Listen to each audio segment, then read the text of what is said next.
Esta noche vamos en primer lugar a buscar grietas en la realidad. Extraños fenómenos que se anuncian en la literatura, en el cine, en la radio, antes de que sucedan. Un tema lleno de misterios que nos desvelará nuestro primer invitado especial.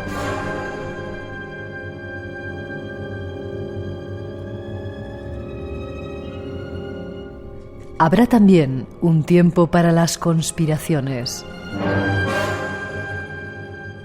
Realidades que se nos ocultan, llenas de un misterio que es necesario conocer.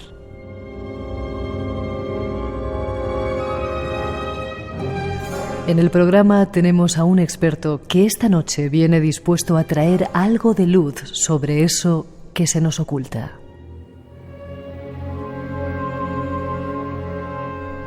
Terminaremos con tumbas y símbolos celtas en el país del verde infinito. Estas son las intenciones del programa de hoy. El espacio en blanco se vuelve a abrir ante ti. Nos esperan realidades ocultas dispuestas para ser descubiertas.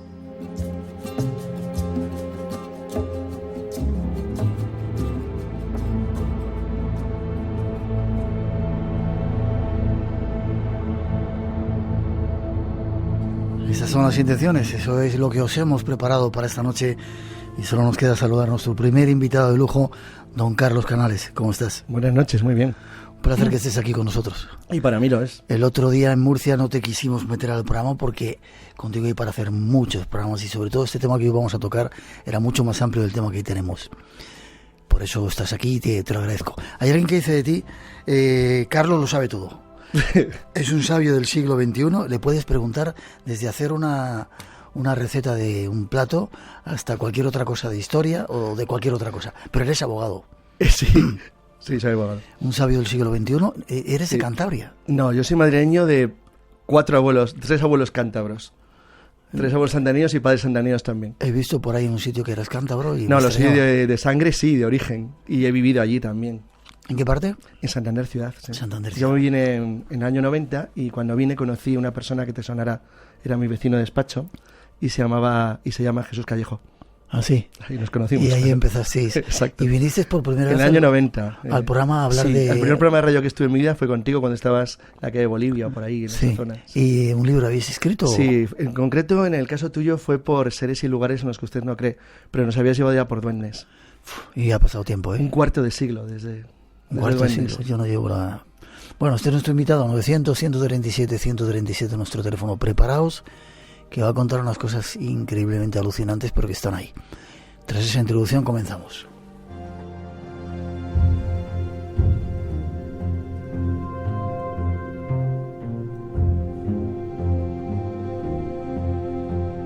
Nuestro próximo invitado, esta noche, nos va a iniciar en lo que él llama grietas en la realidad.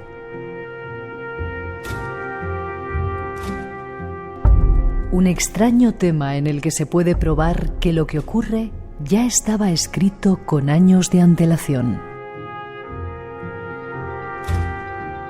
Y argumenta que hay muchos ejemplos. En la literatura, en el cine, en los cómics, en dibujos animados. Sucesos que son anunciados mucho antes de que sucedan. Y no son simplemente profecías, son mucho más. Vayamos a descubrirlo. Yo el otro día, Carlos, cuando empezaste a contar un poco estas experiencias, que tú lo llamas cuando anomalías en el tiempo, cuando la realidad imita la fantasía, me quedé alucinado. ¿Qué son? ¿Qué es esto? ¿Es una profecía? ¿Es diferente? No, vamos a ver. La última vez que vine a tu programa con Miguel El Rey, pues vinimos a hablar de lo que dedico mi tiempo ahora mismo mucho, que es la historia. A escribir. Claro, entonces cuando escribes de historia, pero al mismo tiempo escribes de leyendas, tradiciones, que es mi caso, cuando empecé con Jesús Callejo, como hemos hablado, hace ya 25 años, bueno, en realidad más, porque el libro tardamos 5 años en hacerlo. Empezamos realmente en 1990. Y cuando juntas las dos cosas, te das cuenta de que hay anomalías muy curiosas, muy raras. Vamos a llamar en principio coincidencias, pero las coincidencias, que es un tema muy tocado, el de la serendipia, si se trata de investigaciones científicas o temas técnicos, el de las coincidencias seriales, en el caso de las casualidades imposibles, han sido muy estudiadas, están muy trabajadas y nadie sabe por qué se producen o por qué suceden, pero digamos que hay una literatura sobre las mismas, por lo menos notable.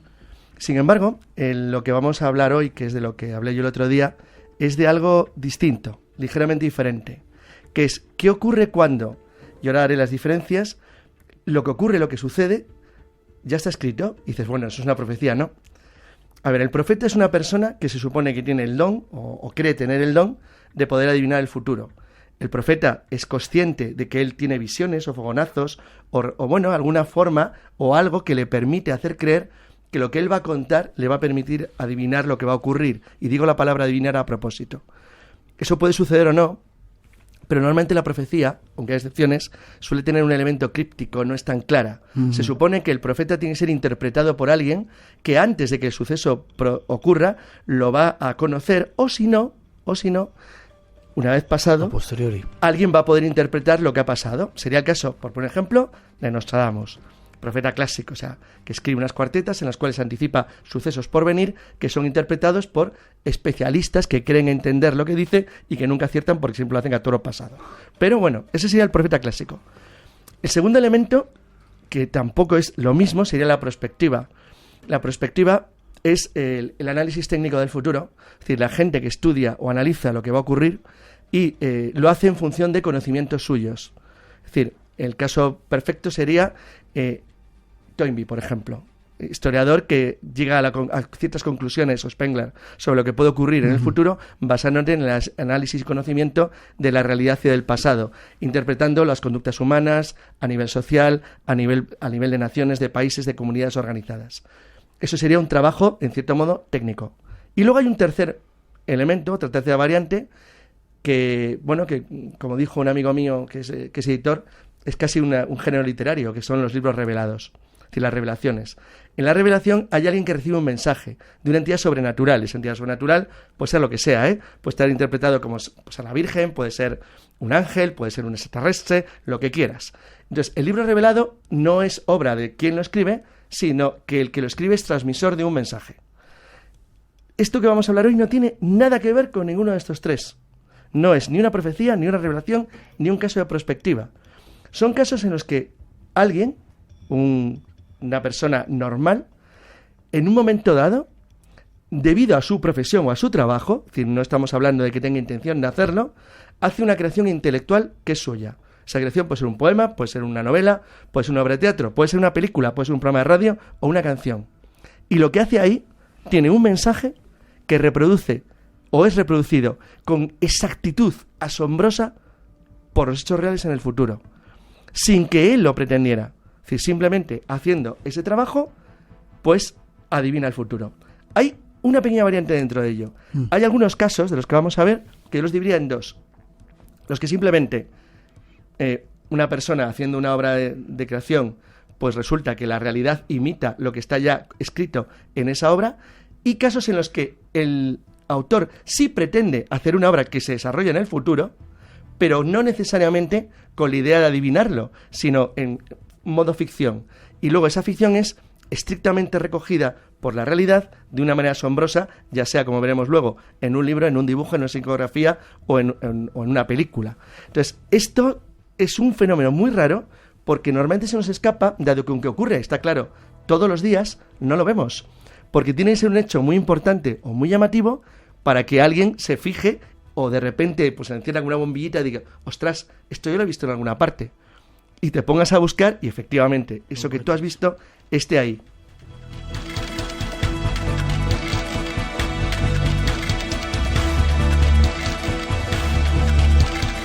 En el trabajo que tú has realizado hay de este tipo de sucesos en el cine, en obras de literatura, en cómics, sí, en todo.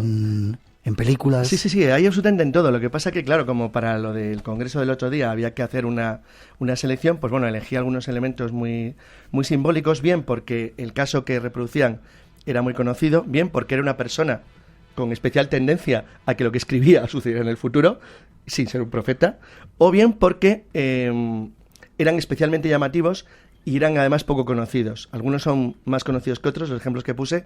Algunos, por ejemplo, a mí me sorprendió en uno que podremos comentar luego, que es el de las Torres Gemelas de Mortadelo y Filemón. Es decir, que realmente yo creí que era muy conocido y vi luego allí que no lo era tanto. ¿Y cómo se parecía a ese caso, por ejemplo? Ya que lo has nombrado, cuéntanos, que en Mortadelo y Filemón sale. Sí, en 1993 hay una viñeta de Mortadelo y Filemón en la cual se ve las Torres Gemelas de Nueva York y una de las torres tiene incrustado un avión que se estrelló contra ello. ¿Qué me dices? Sí, pero claro, lo interesante de esa ilustración es que es enormemente parecida a la psicografía que hizo Solar Paravicini en 1939. Eso lo vamos a... Entonces, es realmente fascinante porque en ambos casos, incluso la disposición del avión y la toma es correcta. Es decir, de hecho, las cámaras de televisión, es decir, cuando enfocaban ardiendo las torres, apuntaban desde el mismo lugar que está reflejado en ambos, tanto en la psicografía de Paravicini como en el caso de la imagen de Mortadelo y Filemón, donde está incrustado el avión en la torre correcta, donde se tiene que incrustar el primero y a la altura a la que lo hizo. Entonces, estos detalles son evidentemente muy extraños, porque alguien puede decir, bueno, ¿esto lo podía haber pensado alguien? Bueno, pues buscando un poco, ¿sabes que se había estrellado un avión contra las Torres Gemelas?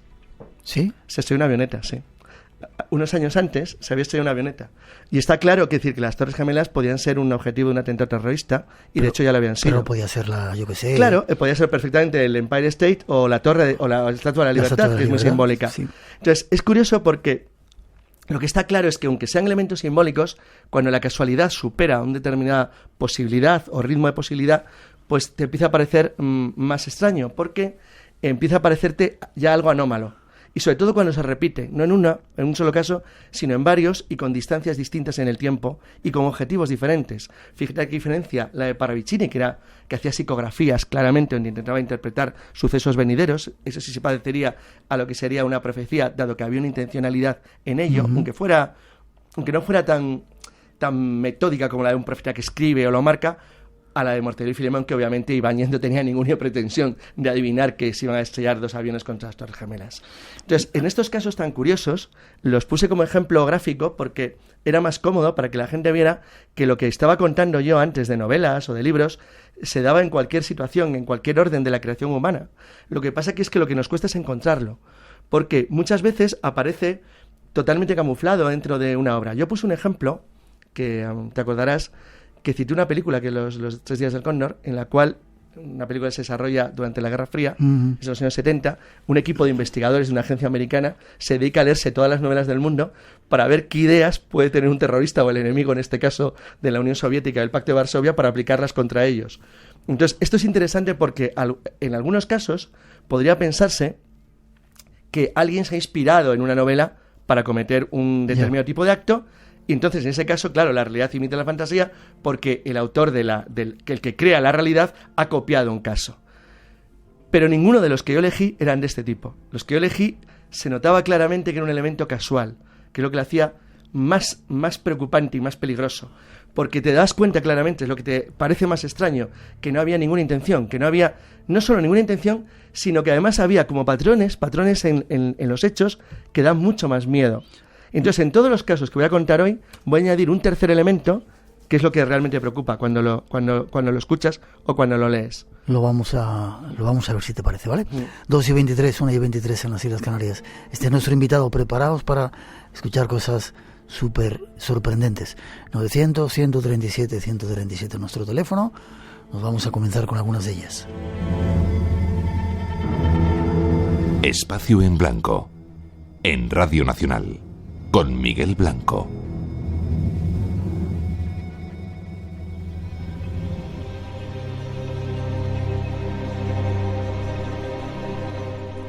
Vayamos con algunos ejemplos de estas grietas en la realidad. Uno de los más emblemáticos se recoge en una obra titulada Futility, una obra que escribió Morgan Robertson. En ella se cuenta la historia de un transatlántico, el más grande y lujoso de la época, que se hunde después de chocar con un iceberg en el Atlántico Norte, en su viaje inaugural entre Nueva York y Southampton. El Titán de Robertson solo disponía de 24 botes salvavidas, que apenas tenían cabida para menos de la mitad de las 2.500 personas, pasajeros y tripulación que iban a bordo. Entre esos pasajeros se encontraban algunas de las grandes fortunas del planeta y una importante representación de lo más selecto de la alta sociedad inglesa y estadounidense. Todo esto nos parecería un guión nada original sobre el hundimiento del Titanic, si no fuera porque Robertson escribió su obra en 1898. Es decir, 14 años antes de que el 15 de abril de 1912, el Titanic, el transatlántico más grande y lujoso de la época, se hundiera en su viaje inaugural entre Southampton y Nueva York, tras haber chocado con un iceberg en el Atlántico Norte. Las similitudes entre uno y otro barco van más allá de lo que pueda imaginarse. ¿Tuvo una premonición Morgan Robertson? ¿Era un profeta? ¿Sabía lo que iba a ocurrir? ¿O es una grieta en la realidad? Nuestro invitado nos resuelve este misterio. Este es el primer caso que vamos a analizar, muy conocido, o es más conocido quizás. Es muy conocido, pero luego contaré una anécdota que lo hace aún más extraño. Sí, el caso de Futility es muy conocido porque Morgan Robertson, que era un oficial de la Marina norteamericana, cuando escribe el libro, él lo hace como una obra meramente de ficción, pero está claro que él sí tenía un cierto conocimiento bastante avanzado sobre lo que eran las técnicas más modernas de construcción naval y lo que podía ser el ideal de un buque de pasajeros de transporte de pasajeros transatlántico en la tecnología disponible a finales del 19 y principios del 20. En ese sentido, el que se adelantara a proyectos que ya existían puede ser más o menos razonable. Lo que no es razonable es la cantidad de elementos estructurales de su novela que luego fue copiado literalmente por la realidad cuando el Atlántico, cuando se hundió el Titanic al chocar con un iceberg en 1912. Si queréis, por ejemplo, cuento 3 o 4 ejemplos. Sí. Y luego, que esto es muy interesante para luego debatirlo, que lo piensen los oyentes, lo que aterra más en el caso de Futility no son las coincidencias, son las diferencias. Las diferencias es lo que da miedo, porque son diferencias por elementos mínimos. Pero el hecho de que esas diferencias existan sobre elementos mínimos lo hace aún más raro, porque es como si, cuando lo hizo Robertson, se aproximara a una realidad que cambió ligeramente porque era incapaz de percibir inconscientemente lo que iba a ocurrir en todos sus detalles exactos, pero sí lo suficiente como para que los elementos que no son iguales tuvieran una carga simbólica muy fuerte. Fijaros que, a diferencia de Murcia, hoy voy a contar algunos de los ejemplos de las similitudes que no existen, es decir, donde no hay coincidencia. Fíjate que el Titán se hunde en abril al chocar. Bueno, primero, un detalle. El Titanic iba desde Southampton a Nueva York. En realidad, el Titán iba desde Nueva York hasta Liverpool. El Titán es el nombre que él Claro, da exacto. en el El nombre es prácticamente igual, pero hacen el sentido inverso, el viaje. Con lo cual, desde el punto de vista técnico, el Titanic tarda más en chocar con el iceberg que en la ruta que el Titán, puesto que choca en el estrecho de Dinamarca, más próximo a América que Europa. Bueno, dicho este pequeño detalle, ambos buques se hunden en abril en el Atlántico Norte al chocar con un iceberg, los dos por el lado estribor, cuando se encuentran a 400 millas náuticas, es decir, 740 kilómetros de Terranova. Los dos, exactamente igual. El Titán, el buque de Robertson, tiene 800 pies, que es 224 metros de largo, por 882 pies y 9 pulgadas, que son 269 metros de largo del Titanic. 9 metros, 2 metros de diferencia. 2 metros. La velocidad máxima del Titán son 25 nudos y la del Titanic es 22,5. Ambos tienen 3 hélices. En los dos casos no había botes salvavidas para toda la tripulación, pero en tanto que había 24 en el Titán, solamente había 16 en el Titanic, si bien el Titanic tenía otros 4 plegables, lo cual ya hacía que fueran 20, o sea, una diferencia de solo 4. Ambos casos era el mayor transatlántico a flote en el mundo, ambos daban por hecho que era insumergible, en ambos se describe como un buque de la más moderna tecnología dotado de compartimentos estancos para evitar un hundimiento, y el Titán lleva 2.500 pasajeros, de los que muere el 50%, y el Titanic lleva 2.200, de los que murió el 50%. Obviamente, las coincidencias son brutales. Es decir, es cierto que hay algunos elementos que son ligeramente distintos. Por ejemplo, el Titán choca con el iceberg por condiciones meteorológicas adversas. Hay un temporal que le empuja a chocar, en tanto que en el Titanic eso no existe. Fue un error de navegación diferente y no había una mala mar al nivel que tiene el Titán. Es verdad que el número de personas que se salvan no es igual y que el Titán era un buque único en su clase, en tanto que el Titanic en realidad era el segundo de 3 que iban a ser iguales que él. El viaje, como he dicho, es inverso, llevan en un rumbo distinto, y en tanto que el Titán era su tercer viaje, en el caso del Titanic fue el primero. Bueno, estas ligeras diferencias, que son mínimas, hacen aún más asombroso el hecho, porque aparecen como construidas en la trama para justificar la existencia de un proceso que va a llevar en ambos casos a la destrucción del buque al golpearse con un iceberg. ¿Cómo se puede saber esto? Esto es imposible. Es decir, está claro que el nivel de coincidencias seriales que se darían en el caso de ambos libros, del libro con la realidad, es brutal, absolutamente brutal. Es decir, ni el mejor de los magos hubiera podido recrear la realidad con tanta precisión. Esto, que ya es raro en sí mismo, es sorprendente porque el caso de Futility, que por cierto fue una obra que se tradujo al castellano hace relativamente poco tiempo, hay una edición bastante reciente. A mí hay una cosa que siempre me ha llamado la atención, y es que es una cosa que se supo relativamente rápido. A pesar de que Robertson, que se suicidó, murió parece ser que por un paro cardíaco o complicaciones cardíacas cuando tenía 53 años, unos años después del hundimiento del Titanic en 1915, plenamente consciente de que le había hecho una obra que anticipaba el futuro a la perfección. Lo que Robertson nunca fue consciente es que su última obra, la que escribió poco antes de morir, era un escritor de novelas baratas, de lo que los americanos llamaban pulp fictions, de las novelas baratitas, que se vendían. Él intentó ser un escritor de éxito, nunca lo consiguió, a pesar de que es bastante aceptable lo que escribe, son entretenidas sus libros. Pero el que más me llama a mí la atención, curiosamente, no es este, sino otro. Lo vamos a hablar. Hablamos ahora enseguida de él, pero había un detalle, había un niño que llevaba la obra de Robinson. Uno de los niños del Titanic que sobrevivió llevaba el libro de Robinson. O sea, lo que iba a ocurrir en el Titanic estaba dentro del Titanic en el momento del hundimiento. Qué curioso. O sea, había una persona que sin saberlo sabía todo lo que iba a pasar. Y además un niño, curiosamente, una persona adulta, no es un libro para niños. Entonces, es una cosa realmente fascinante porque es como un juego del destino, que es como una caja mágica en la que tú has metido dentro del barco lo que va a ocurrirle, pero nadie tiene acceso al libro guardián del secreto de lo que va a suceder, porque nadie sospecha que hay un elemento que contiene el futuro escrito dentro del barco. Joder, toda la historia de Futility y el Titanic es alucinante. Pero es que hay algo más. Hay un libro, ¿cómo se llama? Beyond the Spectrum. Sí, pero verás, es que hay algo más. En 1935, un carguero que navegaba por el estrecho de Dinamarca, que es lo que separa Islandia de Groenlandia, se da cuenta de que tiene peligro de impacto contra un iceberg en la zona. Afortunadamente, el capitán pudo esquivar el impacto y evitar una tragedia. Pero esta vez lo tuvo fácil, porque el capitán se llamaba Smith, como el capitán del Titanic. Había nacido el día del hundimiento del Titanic y el barco se llamaba Titanian. ¿Qué me dices? Esto es real, en 1935.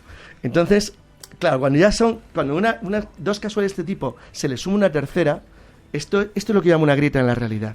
Esto es algo muy raro. Es algo muy raro, pero se ha encontrado, es fácil encontrar casos de este tipo, y además los hay muchos, pero ninguno tan complejo y con tal cantidad de datos como este, que para mí es lo que le hace tan tremendamente interesante. Pero hay otro libro de Morganson, ¿no? Sí, es que Morganson muere, como he dicho, en un hotel en el año 1915, cuando Europa está ya en guerra en la Primera Guerra Mundial, pero Estados Unidos no ha entrado todavía.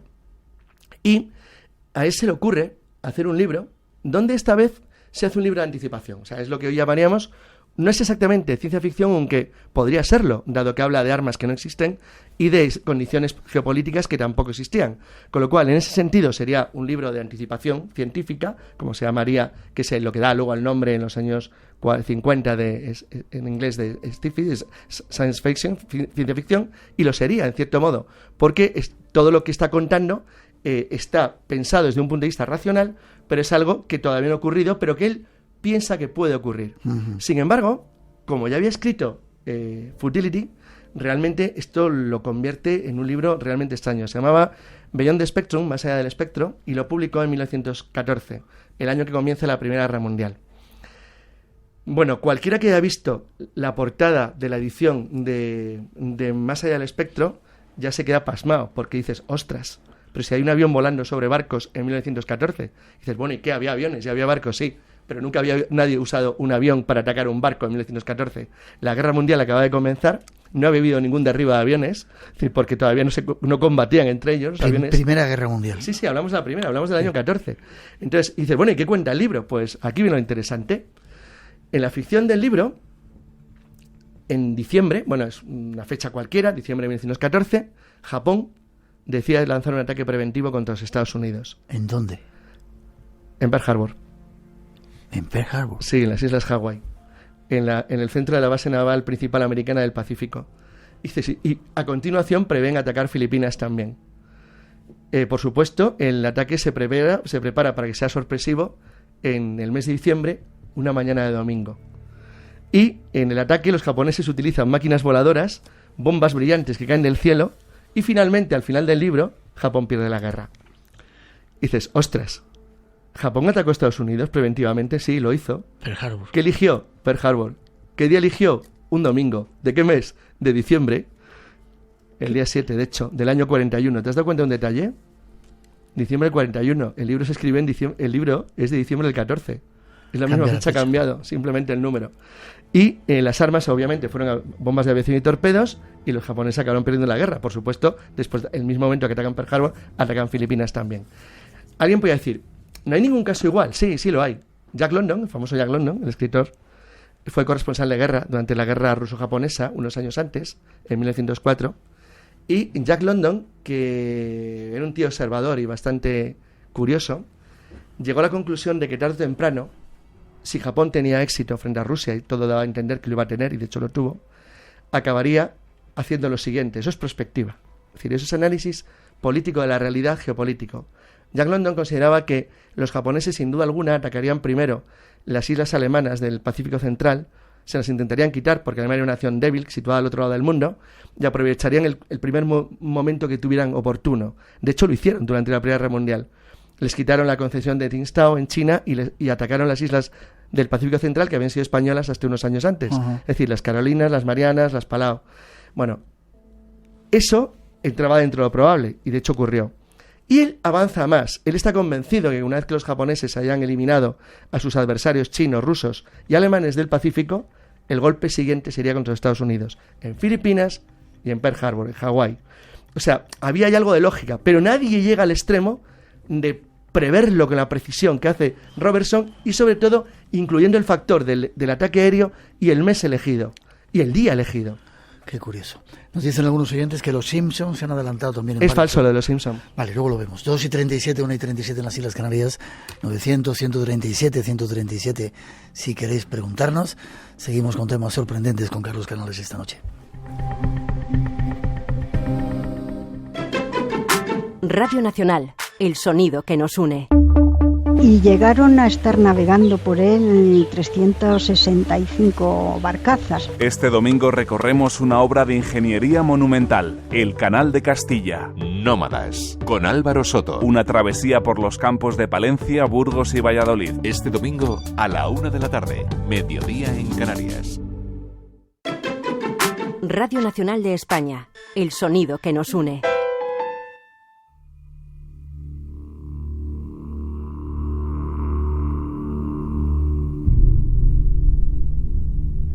Tenemos más ejemplos de estas grietas en la realidad. La siguiente nos la trae Edgar Allan Poe. Las aventuras de Arthur Gordon Pym es la primera y única novela escrita por Edgar Allan Poe.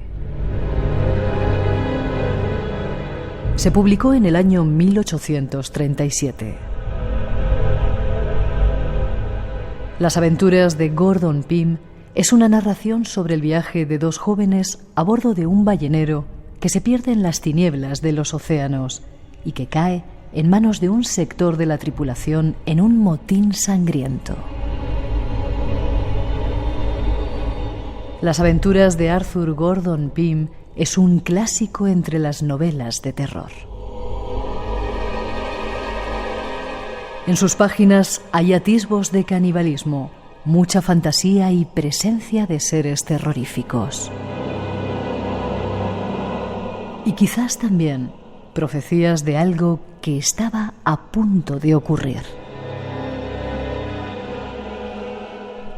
Nuestro invitado nos desentraña este enigma. Seguimos con literatura, las aventuras de Arthur Gordon Pym.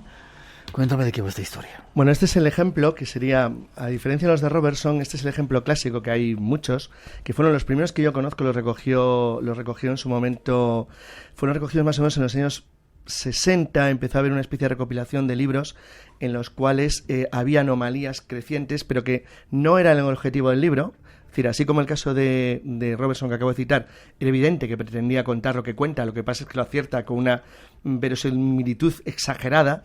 En este caso no hay ninguna intención, es decir, simplemente es un hecho. En la novela ocurre lo siguiente: una goleta ballenera, la Grampus, naufraga después de una tormenta en el Atlántico Sur. Quedan 4... En la novela. Sí, claro, en la novela. Quedan 4 supervivientes abandonados a su suerte a la deriva. Cuando digo el Atlántico Sur, la zona es muy amplia, pero digamos que sería más o menos en la zona de lo que son las Islas Malvinas. Quedan por allí abandonados a su suerte, en una zona lamentablemente aislada del mundo, y no pueden más, con lo cual deciden jugar a suertes, que cómo sobrevivir. Entonces deciden que lo mejor es matar a uno de los 4 y beberse su sangre y comer su carne, para de esa manera poder sobrevivir. Entonces deciden hacerlo con el tradicional sistema de la pajita más corta, y el que la saca es un grumete que se llama Richard Parker. Entonces todos los demás deciden matarle, le matan, y de esa manera consiguen ser rescatados con vida porque sobreviven gracias a que han bebido la sangre y han comido a Richard Parker. Esa es la literatura. Esto es lo que la cuenta. literatura. Pero en 1884 una goleta de recreo, la Mingonet, después de una tormenta, naufragó a 1.600 millas al este, 2.575 kilómetros del Cabo de Buena Esperanza en Sudáfrica. O sea, muy, muy, muy cerca relativamente de las Islas Malvinas. Es decir, en una zona muy parecida a la del naufragio de la ballenera Grampus. Quedan 4 supervivientes en una balsa, de los cuales uno de los 3 está enfermo. Hay una ligera diferencia, como veréis, en el Grampus no hay nadie que esté enfermo. Y los otros 3, de común acuerdo, deciden ahorrar el sufrimiento, deciden cargárselo y a continuación alimentarse de él, bebiendo su sangre y comiendo su carne. ¿Hace falta que te diga cómo se llamaba? Sí, dímelo. Richard Parker. El mismo nombre que había dado... Y la misma circunstancia, la misma situación, exactamente igual. Entonces, claro, es decir, ¿cómo encuentras algo así entre esto? Hay miles de libros que tienen cosas parecidas, pero no las vemos porque somos incapaces de encontrarlas, no podemos. Es decir, no podemos encontrarlas salvo que la casualidad sea enorme o se dé un factor increíblemente extraño que haga que las coincidencias se unan y que sean lo suficientemente sorprendentes como para poder llamar la atención. Pero hay montones de casos en los cuales novelas ocultan hechos que luego reproducen, no la realidad, que eso sería muy fácil, sino la realidad en esquemas como este, con una precisión absoluta. Tenemos a los oyentes oliviantados. Dice, dejaos de rollos, ¿qué pasa con los Simpson? Pues que es falso. ¿Es una leyenda urbana? Sí, no, es una leyenda, no, es un fake clarísimo. A ver, lo de los Simpson famoso, teóricamente era una especie de corto que se llamaba algo así como el triunfástico, algo así, viaje de los Simpson, y bueno, salía Trump convertido en presidente, y supuestamente había sucedido algo parecido a la hija de Simpson, que aparecía como si fuera Hillary, como si fuera incluso con un collar muy parecido. Bueno, en realidad, digamos que el viaje triunfástico Lisa, de los... dicen que se llama Lisa. Pues el viaje triunfástico, algo parecido, en realidad es un corto que emitió la Fox y lo subió, en realidad, el 7 de julio del 2015, o sea, poquito menos de un mes después de que ganara, de que fuera ya designado oficialmente la candidata de Trump a la Casa Blanca. Y lo que es luego la estructura se formó, me parece que el 16 de junio del año de las elecciones, del año 15. en realidad se sabía. Entonces lo que hicieron simplemente es un pequeño montaje para luego, en el momento que Trump había ganado, como las imágenes circulaban ya por ahí, decir, fíjate, hemos sido capaces de adivinar el futuro. En realidad hacer un juego. Es verdad que los Simpson tienen un montón de pequeños guiños donde alguien podría pensar que es así, pero si alguien quiere, como no tengo ahora mismo de memoria, porque esto no estaba, digamos, previsto, pero digamos que si alguien quiere saberlo, es muy sencillo. Basta con que teclee la palabra Trump, Simpsons, fake. O sea, sí, y broma. salen los datos. Y sale perfectamente. Perfecto. Falsificación. Te sale completamente todo el desarrollo, proceso, cómo se hizo el montaje, cómo lo prepararon, las fechas, todo. Es muy fácil de encontrar. Leyenda urbana. 244, 1:44 en las Islas Canarias. Insisto con nuestro teléfono 900-137-137. Seguimos con más datos extraños de estas grietas de la realidad. Espacio en Blanco. Tu cita con lo desconocido. En Radio Nacional. Con Miguel Blanco.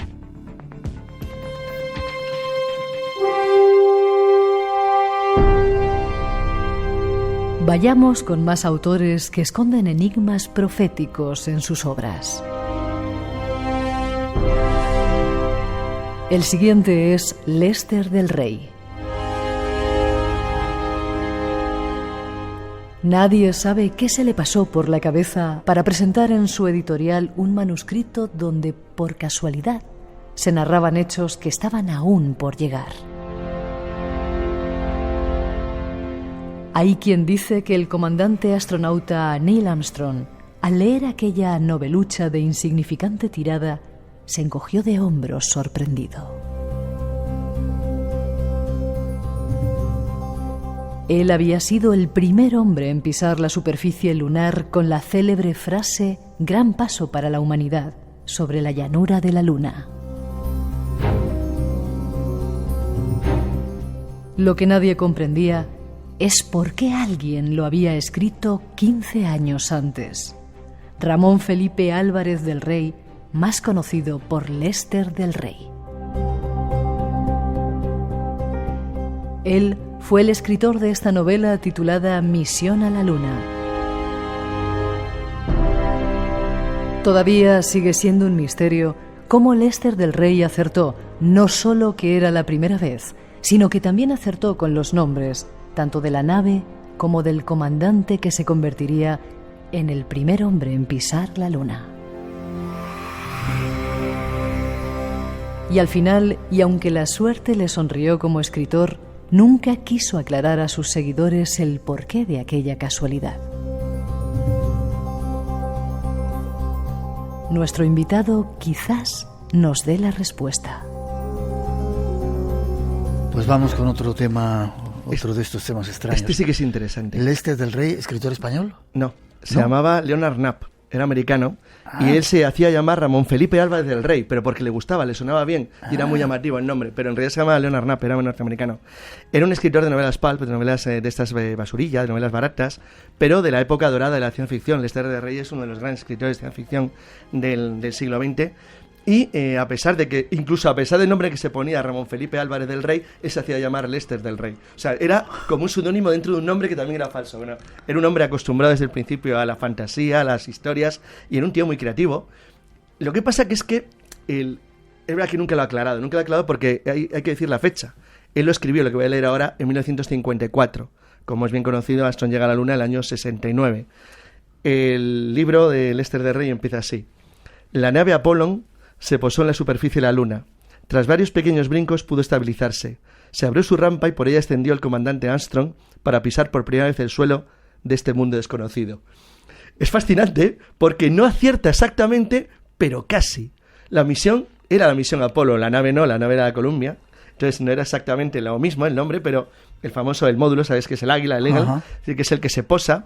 Pero en realidad es cierto, es decir, era la misión Apolo 11, con lo cual acierta prácticamente algunos. Es que es lo que ocurre siempre en estos casos. Es decir, la aproximación en los errores son mínimos y sin embargo, los hechos se aproximan mucho a la realidad. Es decir, es un caso que él nunca explicó, pero para él tampoco era especialmente extraño, porque realmente, es decir, hay un fenómeno muy interesante, y es que los grandes hitos de las novelas de ciencia ficción de los años 60, 70, 80 no se ha cumplido ni uno prácticamente. ¿No? Lo que eran los grandes objetivos, estamos fuera de plazo en todos. No han acertado ni uno.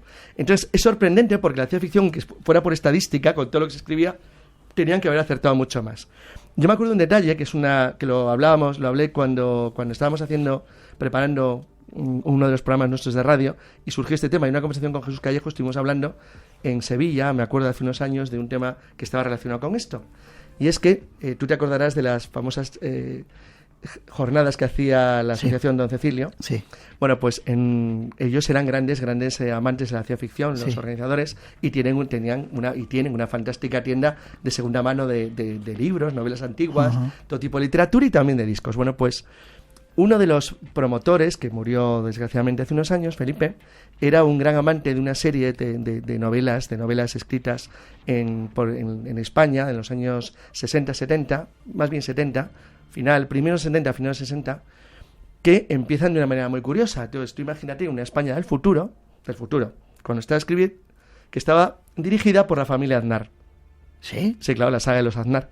Entonces, claro, cuando empieza la serie, los Aznar gobiernan España. Entonces es una cosa realmente llamativa y curiosa. Es una casualidad, ¿no? Como una catedral, pero que ese tipo de coincidencias puede ocurrirte de manera simbólica, en un nombre, en un hecho. Pero nunca con una precisión tan alta como la de Esther de Rey. Por eso lo he traído, porque casos de este son los que hay muchísimos y desgraciadamente siempre se nos escapan. Y si nos escapan, porque no te fijas en ello, salvo que lo que cite sea extremadamente raro o no forme parte de la historia. Por ejemplo, en el caso de Esther de Rey era una novela de ciencia ficción, pero por ejemplo, en el caso de Los viajes de Gulliver, de Jonathan Swift, ¿no? En 1726, cuando escribe su obra, el famosísimo libro que le hace famoso en Inglaterra y luego en el mundo, dice lo siguiente: se ven en el cielo 2 estrellas menores o satélites que giran alrededor de Marte. Tienen nombre de miedo y su interior dista del planeta central 3 veces su diámetro en el caso de la primera y el quíntuple en el caso de la segunda. Esto lo escribió Jonathan Swift en 1726. El problema es que lo hizo 156 años antes de que Asaph Hall descubriera los satélites de Marte, a los que llamó Phobos, espanto, y Deimos, terror, que era el nombre de los caballos del dios de la guerra de Marte. Otra vez, un escritor acierta el plano sin pretenderlo. Es decir, ¿por qué mete esa extraña historia ahí Jonathan Swift? ¿Por qué lo hace? ¿Y por qué tiene nombre de miedo? Phobos, espanto, y Deimos, terror. Qué curioso. Son 2. Los datos técnicos que da son correctos. Y hay también algo de Julio Verne. Julio Verne sería para aburrir. Julio Verne, toda su obra está llena. Lo que pasa que, claro, como había que elegir algo, pues lo he decidido centrar un poquitín en la Luna, pero podíamos estar durante muchísimo tiempo. Empiezo, por ejemplo, ¿no? El mejor lugar para el lanzamiento, hablamos de la obra de la Tierra y la Luna, escrita en 1865. Atención aquí a 2 detalles. Julio Verne escribe la novela cuando está acabando la Guerra Civil Americana. De hecho, la publica nada más terminar. Eso significa que está hablando de un Estados Unidos hecho polvo. Y en concreto, el lugar del que habla forma parte de los estados derrotados y estaba literalmente molido, empobrecido, arruinado y en quiebra. Bien, leo un momento. El mejor lugar para el lanzamiento se pensó que debía estar situado entre los 28 grados al norte del Ecuador y los 28 grados al sur. Florida era pues el lugar idóneo. Bien. De Florida salen. La estación de la Fuerza Aérea Cabo Cañaveral, que fue llamada durante un tiempo Cabo Kennedy, es una instalación del 45 Batallón Espacial del Comando Aeroespacial de Estados Unidos. Tiene su sede en la base aérea de Patrick. Y la localización de Cabo Cañaveral está exactamente a 28 grados de latitud norte en Florida. Eligió el mismo punto de lanzamiento la NASA que había elegido Julio Verne para disparar, porque es un cañón en la novela de Julio Verne, su nave hacia la Luna. Pero ahora fíjate los detalles. La nave se llama Columbia. La nave de la NASA se llama Columbia. Sus paredes de aluminio tienen 20 centímetros, 30 en la NASA, en la Apolo 11. Hay 3 tripulantes en los 2 casos. En ambos casos tardan 4 días, 97 horas. La velocidad a la que va la nave de Julio Verne es prácticamente igual que la velocidad del Apolo 11, porque va a 40.000 kilómetros por hora y el Apolo 11 fue a 38.800 kilómetros por hora. El navegante de la nave de Julio Verne se llama Michael Nicholl, ¿Pero sabes cómo se llama el navegante del Apolo 11? No. Michael Collins, es el mismo nombre al revés. Déjame que ponga un poquito de música porque me tienes apabullado.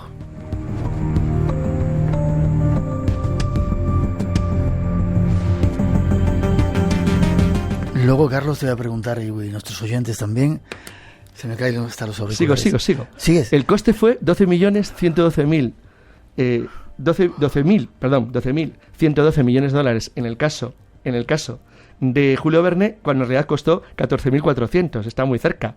Iba a decir que casi al cambio que coinciden.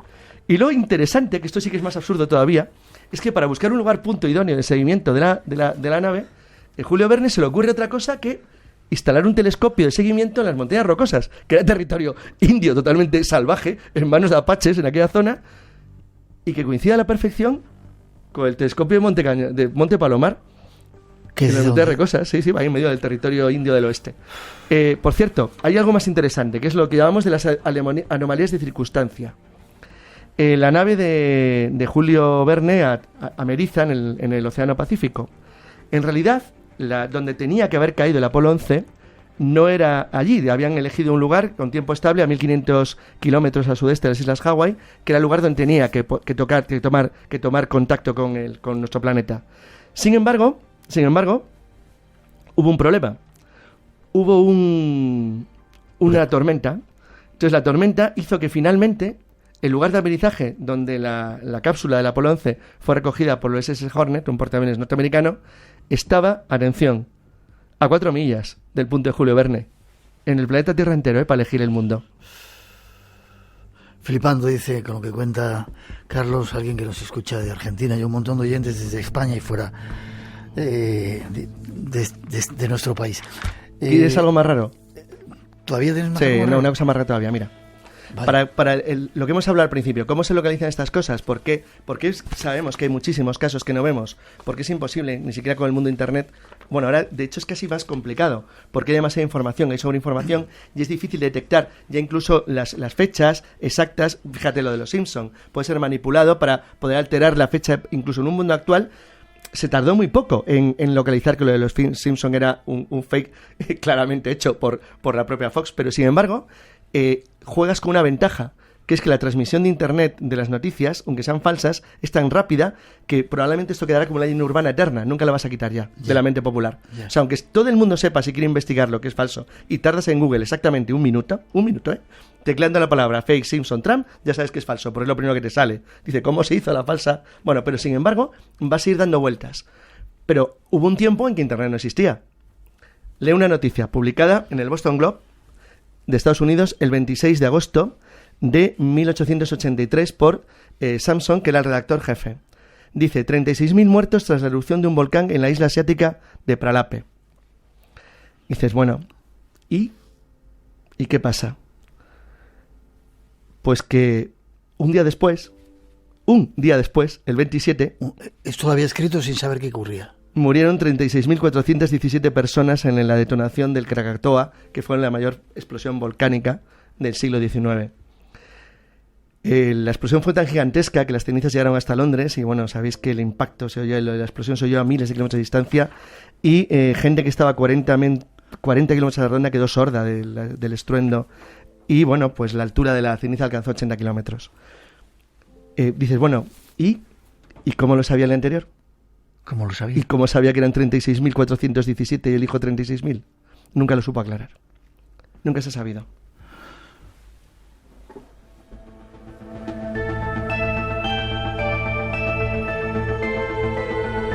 Mucha gente, Jesús, nos está preguntando explicaciones. La das de... estaba leyendo aquí que nos escribe Jesús también. Carlos, no te vas a tener que dar muchas explicaciones. ¿Te quedas un ratito más para seguir asombrándonos? Sí. ¿Vale? 900-137-137, nuestro teléfono. Jesús se lo escucha desde Orlando, sitios por donde tú vas de vez en cuando, ¿no? Bueno, Orlando hace un calor. Y te manda recuerdos. Vale. 2:58, todavía tenemos mucho que contaros. Llegan las noticias de las 3, enseguida regresamos, las 2 en Canarias. No perdeos la segunda parte del programa. Si lo que está contando Carlos Canales es increíble, ya veréis lo que nos cuenta Miguel Ángel Ruiz acerca de conspiraciones. Este es el Espacio en Blanco, enseguida regresamos.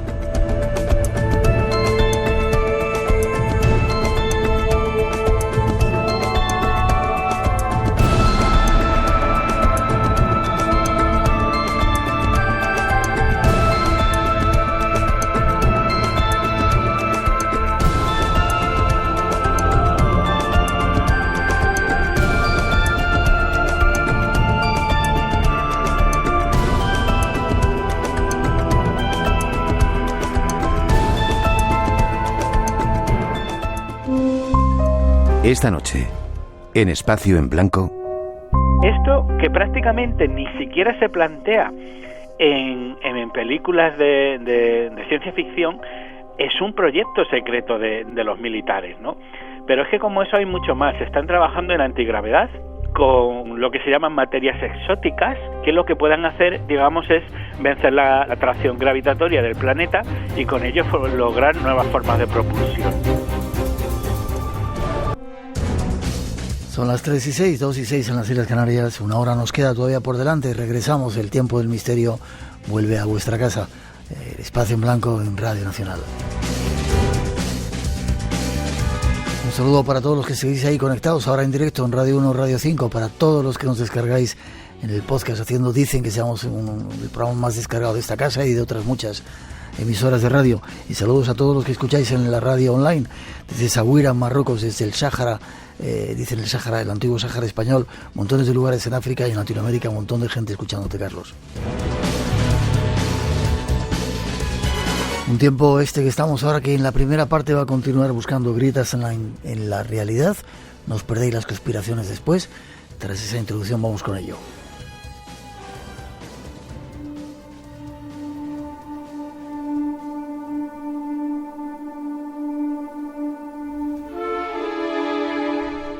Hay muchas más grietas inquietantes.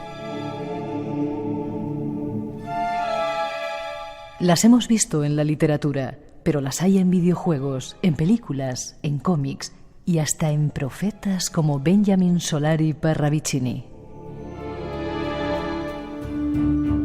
Algunas de ellas anunciaban inquietantemente la suerte de las Torres Gemelas.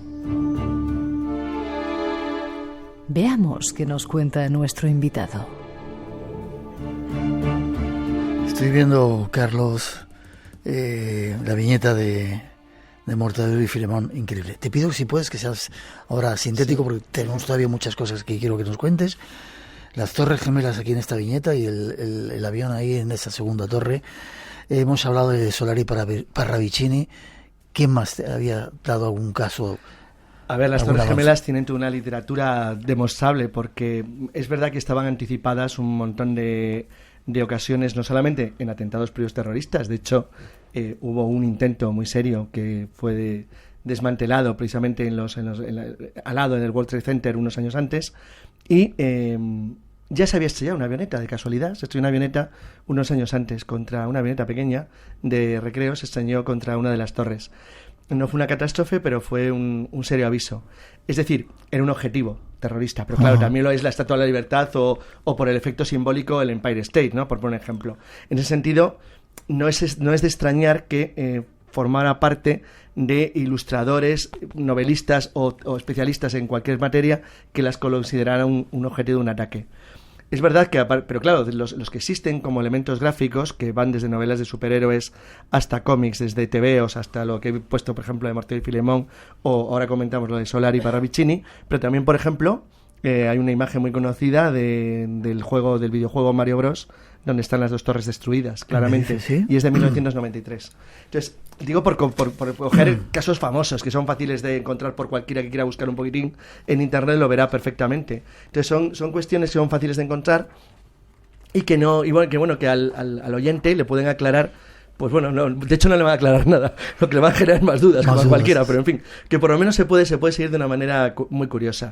El caso de Parravicini es distinto. Parravicini sí tiene un elemento profético en toda su carrera, tiene una trayectoria y una labor muy conocida en Argentina y en general en América Latina también, pero también en España y en países occidentales, donde es una persona que tiene cierto renombre y cierta fama, porque es cierto que las psicografías que él hacía anticiparon con notable precisión hechos del futuro que se han ido sucediendo, con una cierta capacidad de precisión. Entonces, en el caso mío, lo elegí el dibujo porque era muy simbólico, porque es que no hay duda que se ve claramente de una manera muy clara. Entonces, es muy evidente. Además, es interesante porque hace una mezcla simbólica con los elementos de la Estatua de la Libertad para que no quede ninguna duda de qué ciudad se está refiriendo. O sea, que si alguien tiene una duda, queda eliminada totalmente.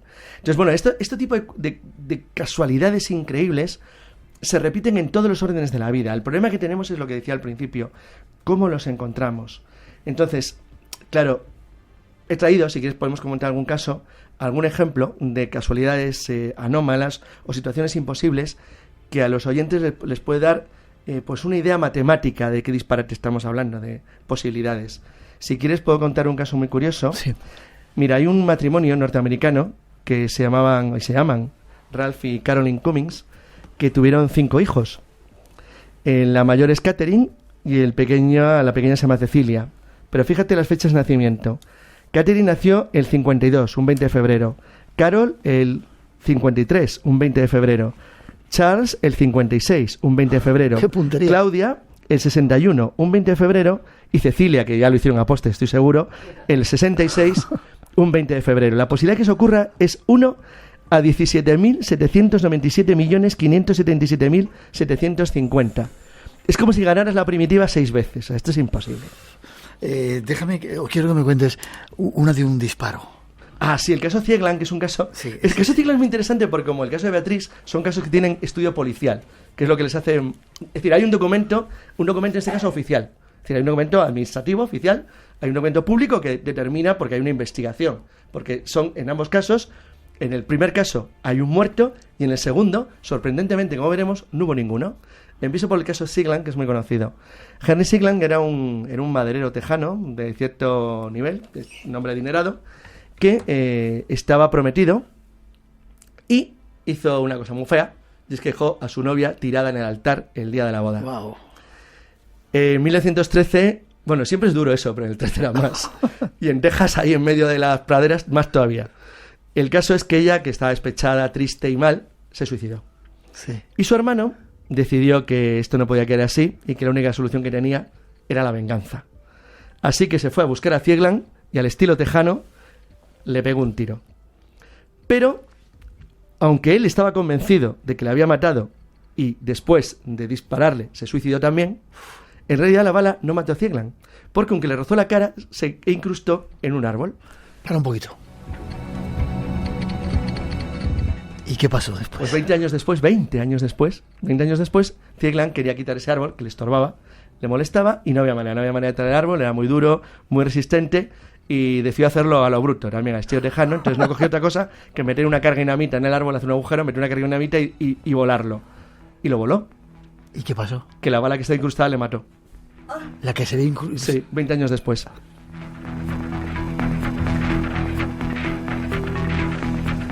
Uno rápido de un bebé y nos vamos con el caso Beatriz. Hay uno muy divertido. Bueno, este es divertido porque no pasó nada malo. Y es que Joseph Finglock, que era un trabajador de Detroit, que paseaba por la calle en 1975 y de repente, de un piso 14 le cayó encima un bebé. ¿De un piso 14? Sí, consiguió atrapar el bebé y evitar que se matara. Se hizo famosísimo, salió en los periódicos, tuvo un éxito notable. Fíjate, un niño se cae, lo coge, el tipo ahí le atrapa como si fuera un balón de fútbol americano y lo coge y evita que muere. Y dice, bueno, el bebé sobrevivió, una cosa razonable, lo cual no tendría ninguna importancia si no fuera porque el año siguiente le volvió a ocurrir lo mismo y también consiguió salvar al bebé.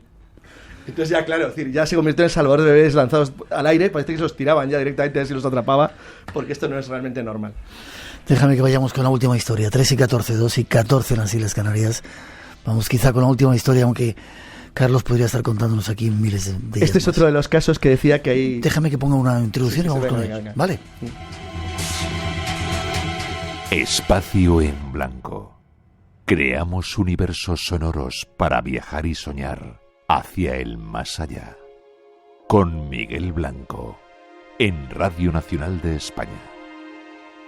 Era una quincena de personas, con lo cual la gente se puede hacer una idea del número de casualidades que haría falta, 15 multiplicadas, para evitar que no estuvieran en la iglesia cuando se produjo la detonación de la caldera. Importante, todos llegaron. O sea, estaban citados a las 7:20. La detonación fue a las 7:25, pero ninguno faltó a la cita que tenían para ensayar el coro. Llegaron los 15, lo que llegaron todos después de la explosión. Ninguno llegó a su hora. Se salvaron todos. De casualidad. Llegaron, y cada uno por un motivo diferente. Uno por venir en el coche, el reverendo se retrasó por la colada de la ropa, es decir, una madre no consiguió desportar a su hija, otro se entretuvo oyendo un programa de radio. Es decir, una serie de casualidades increíbles que hicieron que los 15 llegaran, pero salvaran su vida, porque la explosión fue 5 minutos después de que tuviera que haber empezado a cantar el coro, pero en un momento en el que no había nadie. Qué curioso, grietas de la realidad. Hay otro caso, el caso Menai, no sé si hemos hablado. El caso Menai es muy conocido, es muy conocido porque además es muy divertido, muy divertido para una persona en concreto, para el resto no lo fue. Para el resto fue una tragedia terrible. El 5 de diciembre de 1664 se hundió un barco en la estrecha de Menai, que está al norte de Gales. Hubo 82 pasajeros muertos, pero hubo un superviviente. ¿Cómo se llamaba? Hugh Williams.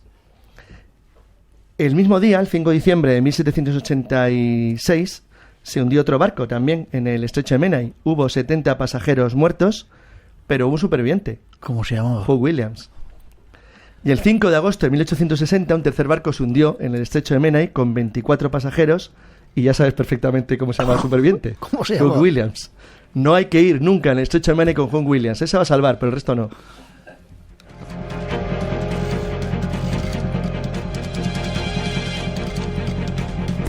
Ya me preguntaron si era el mismo. Cuéntame, sí, cuéntame. Casi para marcharnos. Explicaciones, ¿cómo se explica esto? Esto no tiene ninguna explicación. O sea, estos son eso. Esto es cuando estás escribiendo historia y te encuentras o investigas leyendas o tradiciones y te encuentras cosas raras sobre coincidencias seriales, casualidades. A mí me parece fascinante el tema de la literatura porque te encuentras con casos muy interesantes cuando investigas, incluso para hacer libros de ensayo normales. Y claro, datos de... Me acuerdo de hablarlo una vez con Alejandro Polanco, un gran investigador de inventos y de ideas, y claro, él decía que hay montones de casos en los cuales, pues el que escribe la novela anticipa en cierto modo lo que ocurre, pero porque tiene conocimiento. Pero claro, eso no soluciona el problema de los datos. Y hablamos una vez de un ejemplo. Una de las novelas de Frederick Forsyth anticipa un futuro ataque terrorista y lo hace basándose en la destrucción del puerto de Halifax por la detonación en 1917 de un buque que estaba cargado con gas licuado de petróleo. Bueno, claro, es decir, partiendo de ahí tú puedes idear toda una trama que te tenga como objetivo en la realización de ataques terroristas basándote en eso. Sin embargo, ese caso, que son muchísimos los que son similares, no te anticipan nunca los datos con esta precisión. Es decir, no existen los nombres, las casualidades de peso, las distancias, las medidas, los elementos simbólicos que forman parte de la trama, que es lo que convierte a determinados casos en algo realmente extraño y a veces hasta asusta. Es decir, ¿cómo sabían esas cosas con esa precisión? Es decir, lo raro no es que tú anticipes un hecho, sino que anticipes nombres, medidas, pesos, situaciones, fechas. O sea, que lo digas con una total exactitud y dentro de la misma obra, no en un conjunto. Yeah. Y hay decenas y decenas y decenas de casos. Es como si en un determinado momento alguien que está haciendo una obra de ficción, como habéis visto, puede ser un dibujo, puede ser un poema, puede ser una canción, bueno, podríamos hablar también de canciones, podemos hablar de todo. En un momento dado es como si tuviera él hace una anotación o algo y sin darse cuenta está abriendo una pequeña ventana, algo que va a suceder en el futuro. ¿Hay más para hacer otro programa? Tendríamos de casualidades y coincidencias seriales. Podemos estar toda una semana entera. Déjame que escuchemos una cosita antes de que te vayas. 48 muertos en un incendio. ¿Por qué me lo enseñas? El día en que murió Alison. Ese incendio está en la lista. En una hoja de papel que ha estado enterrada en el suelo 5 décadas. Ya. ¿Qué explicación le das? Fíjate las fechas junto a las cifras. Sí. 2996. Sí. Es el número de víctimas de los atentados. Ya. Escúchame, te parecerá increíble, pero he relacionado estas cifras con las fechas de los principales desastres de los últimos 50 años, en perfecto orden, salvo en 3 casos. Sucesos que no han ocurrido aún, empezando por este. Así que mañana, en algún lugar del planeta, esta cadena de cifras predice que 81 personas morirán en una desgraciada tragedia. Vamos, ¿te das cuenta de lo que dices? Claro. Es una locura. Era una ficción, una película que se llama Señales del Futuro, pero como hemos visto... No se puede, ¿cómo sacas esto? Es una ficción, es increíble. Ocurre, pero no lo vemos, ¿cómo lo encuentras? Es increíble. Forma de contacto con Carlos Canales, se lo sabe todo, el sabio del siglo XXI. Gracias, muy amable. Teclear Carlos Canales Torres en Google y sale mi página y ahí hay un sobrecito arriba que pone contactar. Pues si pinchas ya me estás mandando un correo electrónico. ¿Y contestas? Sí, contesto y tengo muchísimos al día. No me extraña. Es verdad que hay veces que tardo mucho, pero verán que a veces ahí dice, joder, desde cuando dice, ¿cómo tardo un mes y pico? Porque lo acabo de encontrar. Pero porque vale, son muchos, pero sí contesto, ¿eh? Vas a tener muchos seguramente después de este programa. Es un placer. Te vuelvo a ver enseguida porque estarás escribiendo 14 libros seguidos. Sí, siempre estamos escribiendo, claro. Sí, varios, siempre. Te veo prontito, ha sido un placer como siempre estar contigo. Gracias. 3:23, 2:23 en las Islas Canarias. Y lo que ha contado Carlos Canales os ha parecido increíble. Ya veréis dentro de un momentito las conspiraciones que nos cuenta Miguel Ángel Ruiz, ya veréis.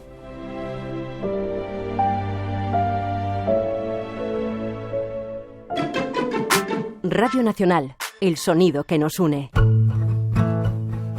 Palacios llenos de cascotes o invadidos por la naturaleza. Dibujar algo que nos atrae, sobre todo cuando éramos niños. Entrar en el estudio de un artista es, de alguna manera, entrar en su alma. La radio tiene ojos. Y todo un retrato a la vez. Ana Morente. El arte habla de ti, de nosotros. Escúchalo. Los domingos a las 2:30 de la tarde. Radio Nacional de España, el sonido que nos une. Espacio en blanco. Tu cita con lo desconocido. En Radio Nacional, con Miguel Blanco. El misterio continúa. Saludo a todos los radioyentes de Espacio en Blanco, desde India, Benares, desde el GAT de Maricanica. Namaste.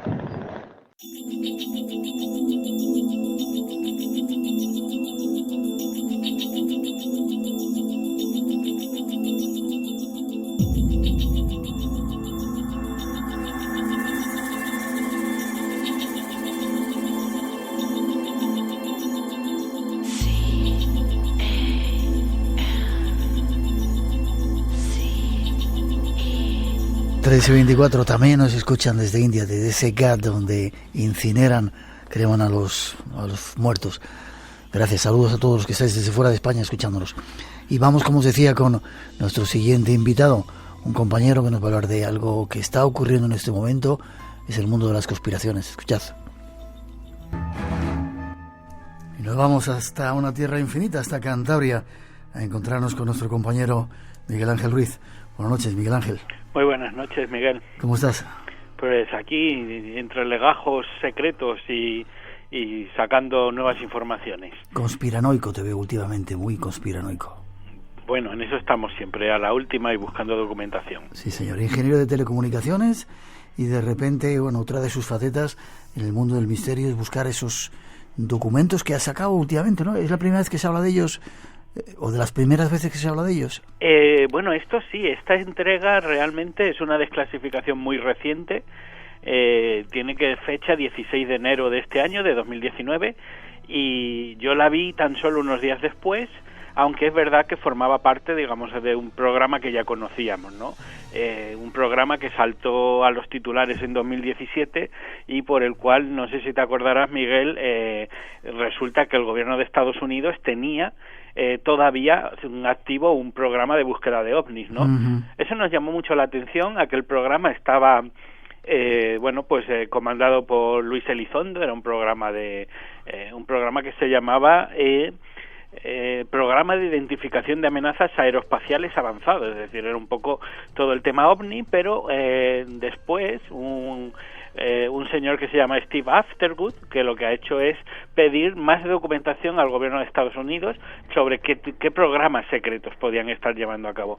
Y el gobierno de Estados Unidos, que tiene un acta de libertad de información, pues ha publicado digamos una lista de 38 proyectos que estaban metidos, digamos, en ese gran programa, y lo que mi sorpresa cuando lo vi fue mayúscula, porque después de ver todo lo que han ido filtrando, a mí me parece que lo de menos era la búsqueda de ovnis. Sí, señor. Te has lanzado ya al vacío. Ponen los pelos de punta, lo que tienen preparado, de ser cierto, que parece ser que sí, preparados para descubrirlo esta noche con Miguel Ángel Ruiz.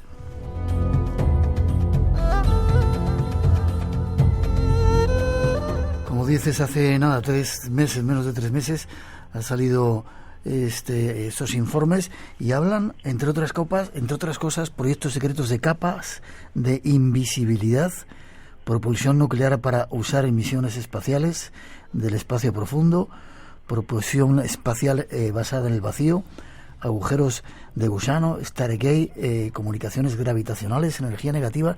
¿Qué están preparando? Esto es absolutamente fascinante, Miguel. Es un poco toda esa ciencia ficción que parecía formar parte de la fantasía, toda esa ciencia ficción que parecía un poco prohibida, negada incluso, ¿no? Que eran como parte de los delirios de pues no sé, quizá de cualquier conspiranoico, por fin se han hecho de alguna manera visibles, además a través de lo que es la DIA, que es la Agencia de Inteligencia de Defensa, es decir, es como una CIA militar. O sea, de lo que estamos hablando es que la propia inteligencia militar americana reconoce que está trabajando en cosas que por lo menos nos sacan del orden de 30 a 40 años de avance tecnológico, ¿no? Esto es un gran cajón desastre, los 38 programas son muy diferentes. Hay algunas cosas que, digamos, ya podrían estar entre nosotros, o por ejemplo, yo ya había oído hablar de ellas, como por ejemplo la capa de invisibilidad. Que la capa... como la de las películas, ¿no? Que te la pones y de repente desaparece, ¿no? Sí, esta es la capa de Harry Potter, realmente. La de Harry Potter, claro. No, pero bueno, yo esta sí, por ejemplo, para mí es la menos novedosa, porque me parece que en 2015, 2016, una empresa que se llama Hypersteel sacó esta capa en una feria de contratistas de defensa en Canadá, prohibió a la prensa hacer fotos, pero vendría a ser, digamos, una especie de traje que de alguna manera curva la luz y que no es exactamente que tú veas lo que hay detrás de la persona que tiene ese traje, pero sí que difumina la luz de tal manera que tú no ves a la persona. Sería como un traje de camuflaje lumínico, por así decirlo. Ese producto se llamó Quantum Steel y, como digo, se ha mantenido bastante en secreto. Yo lo había oído un poco de pasada, pero quizás es lo menos novedoso, lo que en cierto modo ya debe de estar implantado, pero sí que me llama mucho la atención cómo estas noticias que muchas veces parece que damos aquí en el Espacio en Blanco y que muchas veces parece que son terriblemente increíbles, bueno, pues ahora vienen muy confirmadas, como digo, por el ejército más poderoso del mundo, ¿no?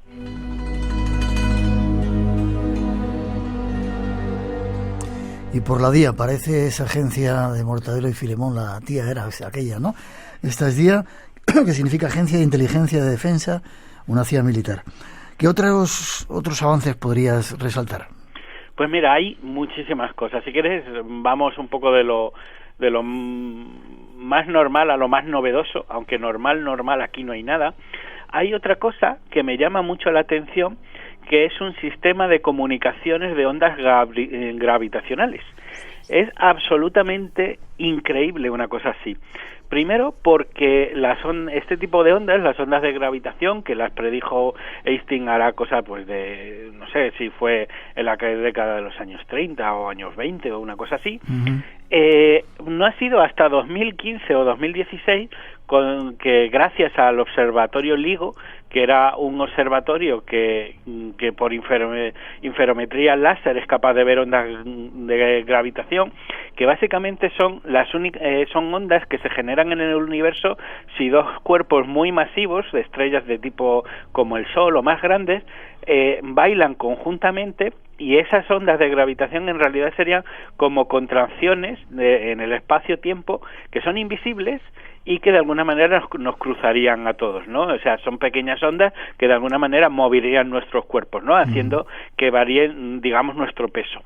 Lo increíble no es que exista este tema que, bueno, llegó a la opinión pública, como digo, en 2015, sino que ya tienen proyectos para ir modificando esas ondas, ser capaces de poner información en ellas. Esto es absolutamente increíble, es decir, yo pensaba que la humanidad estamos muy lejos de ser capaz de lograr una cosa así, en el sentido de que hace falta muchísima energía para lograr algo así. Esto que prácticamente ni siquiera se plantea en películas de ciencia ficción, es un proyecto secreto de los militares, ¿no? Pero es que como eso hay mucho más. Están trabajando en antigravedad, con lo que se llaman materias exóticas, es decir, formas de estados no convencionales de materia, que lo que puedan hacer, digamos, es vencer la atracción gravitatoria del planeta y con ello lograr nuevas formas de propulsión, ¿no? A mí me parece, dentro de lo que son las materias exóticas, que hay varias en estos 38 expedientes, hay quizás una que me llama mucho la atención, que es la materia de masa negativa, algo que también es absolutamente desconcertante y que era pues hasta ahora algo casi impensable.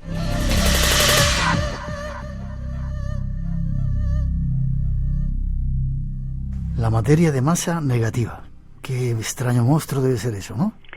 Sí, bueno, la forma más sencilla de explicarlo es si tú, por ejemplo, coges un objeto de masa positiva, pues vamos a poner, por ejemplo, una piedra, y la empujas, la piedra esa se acelera en el sentido de la fuerza que tú aplicas. Es decir, si tú le das un empujón por ejemplo, a un carrito, el carrito va en la dirección que tú le has puesto. Uh-huh.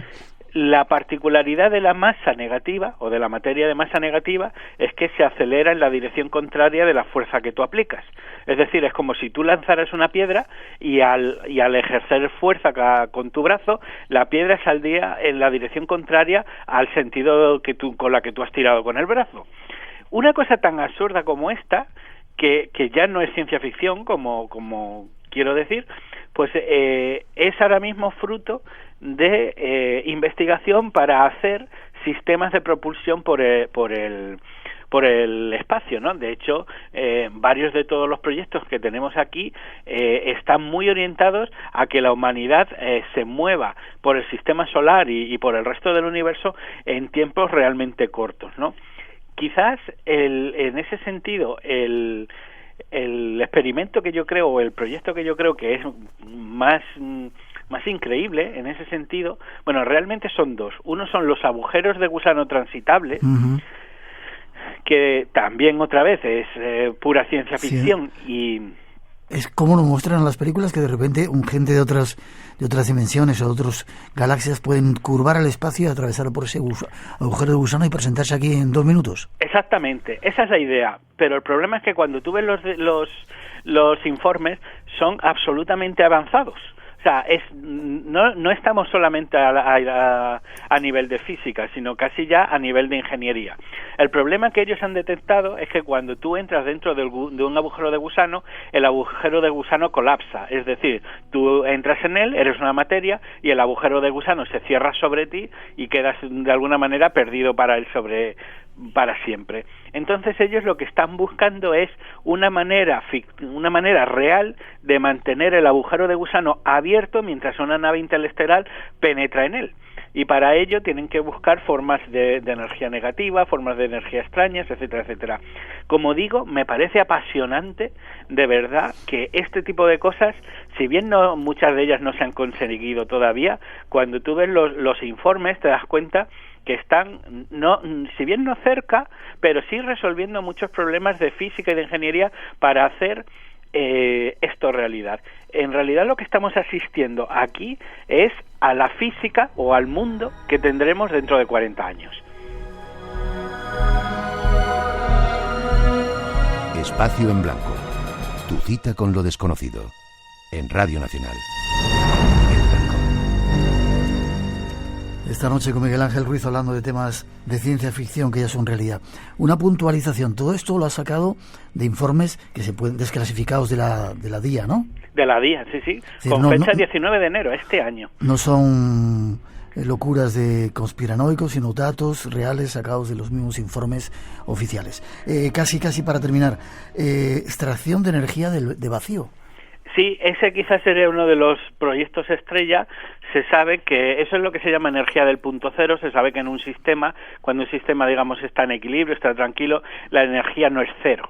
Entonces, lo que están tratando de hacer es cómo poder generar esa energía del vacío, porque esto tendría casi para la humanidad el significado como de volver a descubrir el fuego. Es decir, esto supondría un adelanto tecnológico tan grande para la humanidad que el que sería un acceso ilimitado a energía, que como sabes siempre ha sido uno de los grandes problemas, el petróleo, etcétera, cómo conseguir energía. Si esto se logra, como digo, la revolución absoluta sería como el fuego 2.0. Stargate también, puertas estelares, como la película que podamos pasar de aquí Claro, sería como una especie de evolución de los agujeros de gusano, ¿no? Y también quizás el warp drive, que es el sistema de propulsión por curvatura de espacio-tiempo.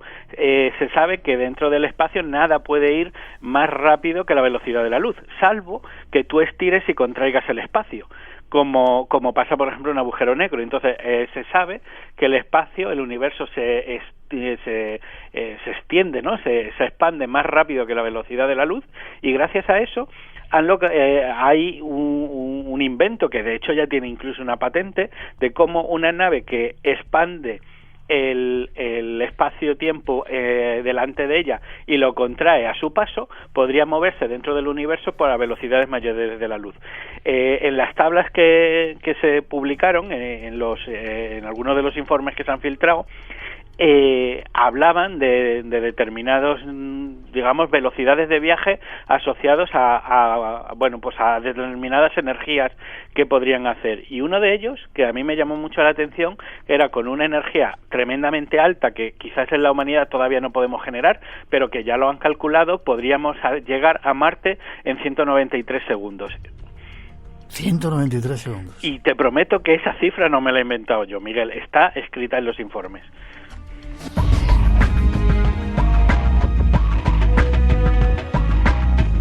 Además, en esos informes, Miguel Ángel, hablan de nuevos materiales que a mí me deja loco. Cristales metálicos o tecnologías de nuevo diseño, como cabinas especiales para nuevas aeronaves, nanosatélites propulsados por láser, computación cuántica, que de eso ya se está hablando mucho ahora. Todo eso nos espera. Y una cosa que a mí me parece fundamental, que es la materia programable. Materia que adopta la forma que tú quieres en base a un algoritmo. Quizás sea lo más cercano a ese metal líquido que había en la película Terminator 2, una especie de protopartículas que se unen entre ellas y que forman el objeto que tú quieres que hagan. Uh-huh. Si esto es lo que nos han dejado conocer, lo que estarán haciendo en secreto, ¿verdad? Claro, por eso te digo, esto es una mirilla al futuro. Esto es, en el fondo, pues la ciencia, no de hoy, la ciencia ficción del mañana casi hecha realidad, por lo menos ya planteada en sesudas ecuaciones y en sesudos trabajos de investigación. ¿Y no te da miedo? Bueno, lo han desclasificado ellos. El problema es qué habrá, lo que tú dices, qué habrá que no sabemos. Y si son capaces de utilizar esta tecnología, ¿qué no estarán utilizando para controlarnos a nosotros por ser un poco conspiranoico, no? Exactamente, ya sabes que estamos siempre vigilados.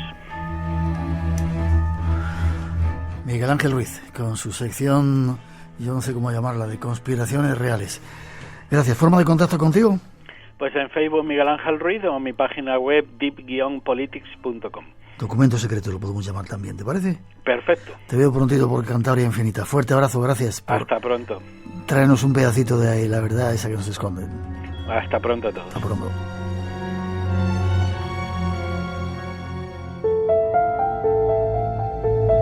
Espacio en Blanco.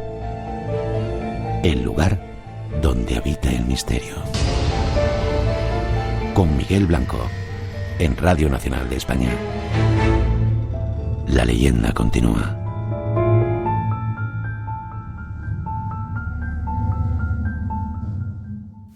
Hola, buenas madrugadas ahí en España. Les habla José Luis Sauceda Sánchez desde Santa Cruz de la Sierra, Bolivia. Llevo 1 año y 6 meses aquí. Muchas gracias por el programa y que os escucho todos los sábados. Me gustaría que fuera todos los días, pero no puede ser. Muchas gracias y buenas noches. Entrevistando a uno de los testigos, y nos remontamos a julio del año 2005. Y los protagonistas son dos guardias civiles condecorados con una carrera intachable, escépticos donde los haya. De hecho, incluso me reconocían dentro del propio cuartel de uniforme en plena hora de trabajo, mientras hablábamos de aquello, de que ellos se mofaban, hablaban de estas cosas, hablando claro y en plata, como que eran chorradas, ¿no? No les daban ningún tipo de crédito, hasta que aquella noche, sobre las 3:30 de la madrugada, que sabes que es una hora clave, pues circulando por esa autovía, Miguel, totalmente desierta, también algo muy particular en todo el fenómeno OVNI. A esas horas pues no circulaba nadie, y de repente ellos ven una luz en el cielo, una luz estática que les llama la atención a través del parabrisas. Conforme van ganando terreno por la carretera, se dan cuenta de que prácticamente están ya debajo de esa luz, fuera lo que fuera, y esa luz comienza a descender. En ese mismo instante comienza a caer hacia ellos en vertical.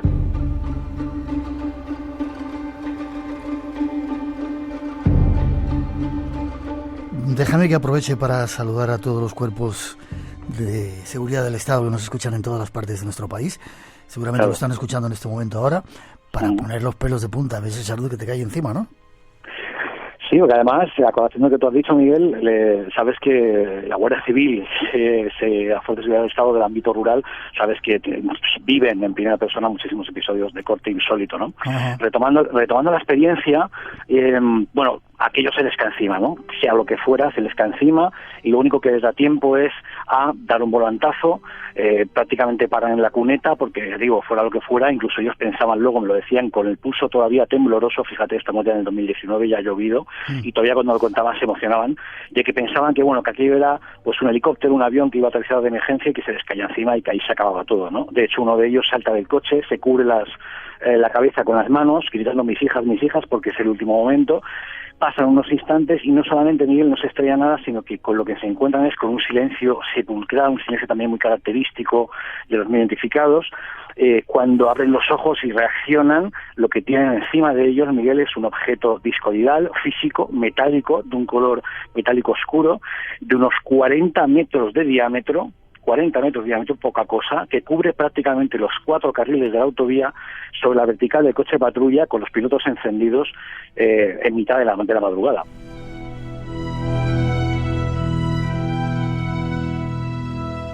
Para seguir teniendo los pelos de punta. ¿Y? Bueno, la primera reacción de Víctor, nombre por anonimato, pedido expresamente por ellos, ya sabes cómo funcionan estas cosas, pues es la de, la de echar la mano a la pistola reglamentaria, desenfunda, pero fíjate, dejamos ahí esa nota de humor. Me decía él todavía también con esos nervios, que el hombre pensó, bueno, a ver si esto va a ser un prototipo secreto de vete tú a saber qué, y voy yo y le pego un tiro. Esa fue la reacción de este hombre, ¿no? Fíjate que discurrió en ese momento. Lo siguiente, Miguel, fíjate, y también él me hace llegar, mira, Jorge, a mí lo que me llama la atención, no sé si era más, el hecho de comprobar que yo mismo me encontraba en un estado, porque podía haber estado, fíjate, para tirar a correr campo a través y no aparecer.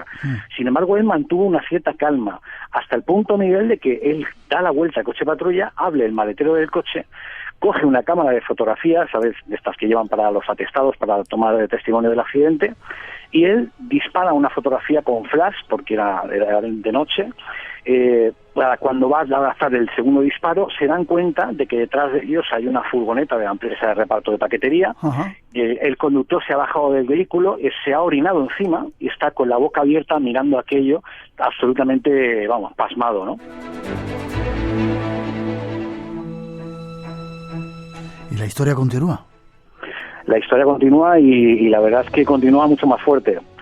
Resulta que, lo siguiente que hacen es intentar hacer reaccionar a esta persona está en shock, no reacciona, la gente vuelve a disparar esa segunda toma fotográfica, y cuando el flash de la cámara dispara ese segundo fogonazo y no antes, el objeto, Miguel, en absoluto silencio, manteniendo la misma altura, comienza perpendicular a la autovía a desaparecer, a alejarse de la situación.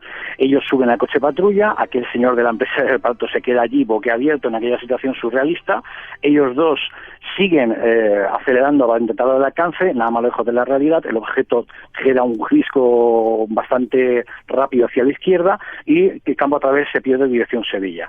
Lo que hacen a continuación es lo que ellos llaman una papeleta, si tienen que hacer un informe oficial, les guste o no. Como te decía, eran personas que se mofaban del asunto, pero había que hacer esa papeleta, de igual al temor ridículo, y más siendo dos personas, como te digo, con una carrera tan intachable.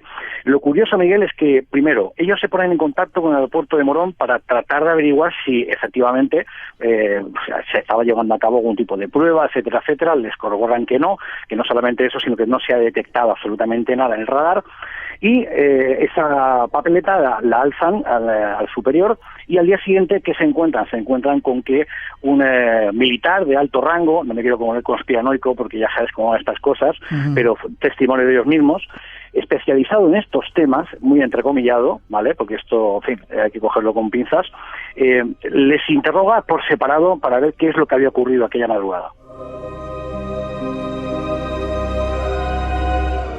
¿Y no les dicen que guarden silencio? Bueno, no solamente eso, sino que de alguna manera requisan esa información. Bueno, se suena un poco a refrito porque hemos escuchado muchísimos casos que terminan de esa misma forma. Pero bueno, ellos más que eso, fíjate Miguel, ellos les queda la mofa, ¿no? Porque de repente la historia da un giro 180 grados y esa mofa es hacia ellos. Es decir, los compañeros no cesan de gastar bromas, de reírse. Mira, lo de los ovnis. Exactamente, ¿no? De extraterrestre, bueno, ya sabes cómo son estas cosas. Pero ellos, fíjate Miguel, y con esto yo creo que redondeamos la historia porque es una de las más impactantes del libro.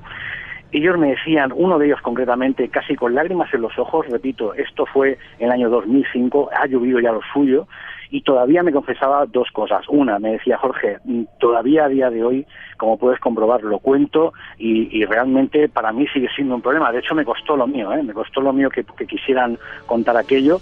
Y el otro me comentaba, fíjate que nosotros nos reíamos, jamás en la vida volveremos a reírnos de estas cosas, Jorge. Primero conocer la Cueva de los Tallos y dar una vuelta por ahí, y seguramente vamos este verano. Digo que alucino por la cantidad de gente que nos escucha y los diferentes países, ¿verdad? Sí. Y habría que recordar que hicieran eso de los corresponsales en los diferentes países del mundo. Si tenéis historias que contarnos, estéis donde estéis, que se pongan en contacto con nosotros, ¿verdad? Sí, porque queremos seguir grabando esa sección con los oyentes del Espacio en Blanco que viven en los... No nos importa, en los 4 puntos cardinales del planeta, contándonos un poco, tomando el pulso al misterio y bueno, trayéndonoslo aquí, al Espacio en Blanco para... Vale.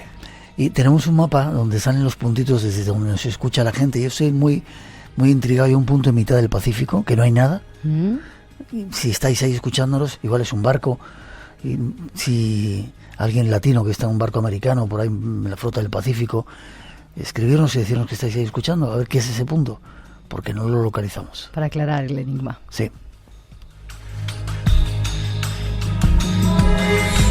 Estamos haciendo trabajar a Rubén, haciéndole subir y bajar la música. Yo también quería dar las gracias, Miguel, a muchos oyentes que nos están mandando relatos de ficción. Vale. Otra cosa que estamos dentro de poquito, va a haber muchas sorpresas con todo eso. Sí, nos iremos poniendo en contacto poco a poco, tener paciencia con todos vosotros para daros las gracias y deciros que estamos ya trabajando sobre esos relatos y que en breve pues podréis escucharlos aquí en el programa Dramatizado. Nuestros compañeros están trabajando en ello, Benigno Moreno y otro grupo de compañeros, veréis qué cosas tan increíbles hacen. Dar las gracias a la gente que no lo hicimos. En Murcia fue increíble la cantidad de gente que había, ¿verdad? Qué bonito estar con todos ellos. Allí estuvimos todos hasta las 12 de la noche. La verdad es que hubo un lleno total. Ajá. Y bueno, recibimos muchísimo cariño de mucha gente que vino bueno, de hecho, una cosa muy graciosa que nos comentó Antonio, y es que habían venido tanta gente desde fuera que de hecho los menos eran los de Murcia, los ¿no? De Murcia, sí. Sí, éxito apoteósico, decían nuestros compañeros que habíamos tenido. Vamos a seguir viajando, tenemos varias sorpresas, ya podemos casi empezar a adelantar. Vamos a hacer un programa desde un lugar súper original donde nunca se ha hecho un programa de radio. Ahí estamos de locos, la Cueva del Agua desde Jaén. Ya veréis qué sitio, ¿no? Ya veréis qué sitio, ya veréis qué cantidad de cosas curiosas vamos a hacer ahí. Y la próxima salida, Canarias. Nos vamos a Canarias, nos vamos a Santa Cruz de Tenerife esta vez y vamos a estar allí, ya sabemos, ya podemos dar fechas. El 11 de marzo haremos un programa abierto de cara al público donde desde ya os invitamos. Será en el TEA, en la Biblioteca Municipal de allí de Santa Cruz de Tenerife, y lo vamos a grabar un poquito antes de lo habitual, a partir de las 7 de la tarde. Ya os invitamos a que os vayáis acercando por allí y de momento es todo lo que podemos decir. Os iremos dando más información, una página web, una forma de saber algo más, ¿no? De momento lo dejamos ahí en el aire, nos queda todavía un mes por delante y estamos en ello preparándolo a tope. Últimamente tenemos sorpresas, hay música en el programa, etcétera. Me dicen que no somos los únicos en hacer un programa desde una cueva. Desde esa cueva somos los únicos que vamos a hacer el programa La Cueva del Agua. Echad un vistacito por ahí porque es un sitio súper fascinante en Quesada, en Jaén. Preparaos, va a haber muchas sorpresas. Ganadores y nos vamos. Pues tenemos a Betty Izuel de Huesca, a Juan Domínguez desde el Facebook, a Iñaki Díaz de Zaragoza, Fernando de Po de Madrid y Beatriz Herrero de Castellón. A los 5 deciros que nos escribáis un correo electrónico con la dirección postal a la que queréis que os enviemos los libros y daros la enhorabuena. Gracias a todos, gracias Rosa. Hasta la semana que viene.